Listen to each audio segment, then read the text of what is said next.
আসসালামু আলাইকুম viewers, I am Tabassum Nigar. Welcome back to my channel roots and routine. তো আজকের গল্প শুরু হচ্ছে আমার ভীষণ ইমোশনাল গাছ নিয়ে, আমার পেয়ারা গাছ। প্রায় 2 বছর আগে আমি এটাকে লাগিয়েছিলাম। তখন কিন্তু এটা একটা ছোট্ট শিশু ছিল, একদম বাচ্চা। তারপরে কি হলো জানেন? একদিন দেখি ও মা, পিঁপড়ের দল এসে আমার গাছের ওপরে হানা দিয়েছে। গাছের পাতাগুলো এত ব্রাউন হয়ে গেল যে মনে হচ্ছে গাছ যেন সানবাত নিয়ে ফ্রাই পাতার উপরে কনভার্ট হয়ে গেছে। তখন আমি ভাবলাম এবার তো গাছের আইসিইউ করা দরকার। তারপর একটা প্রুনার নিয়ে দুমদাম গাছের পাতাগুলো, ডালগুলো ছাঁটাই করে দিলাম। সেই মুহূর্তে আমার কাছে ফাঙ্গিসাইড ছিল না বলে তাই দেশি দিদিমার টিপস ফলো করলাম। হলুদ গুঁড়ো দিয়েই কাজ সারলাম।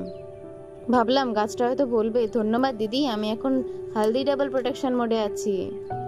যাই হোক, আলহামদুলিল্লাহ গাছটা আমার এখন অনেক সুস্থ রয়েছে। অনেক কটা পেয়ারাও দিয়েছে এবছর, কিন্তু দুঃখিত সবকটা দেখাতে পারিনি। একটা ছোট্ট পেয়ারা ধরেছে, সেটাই আপনাদের সঙ্গে শেয়ার করলাম। যেগুলো দেখাতে পারিনি সেগুলো কিন্তু আমার পেটের মধ্যেই শেয়ার হয়ে গেছে।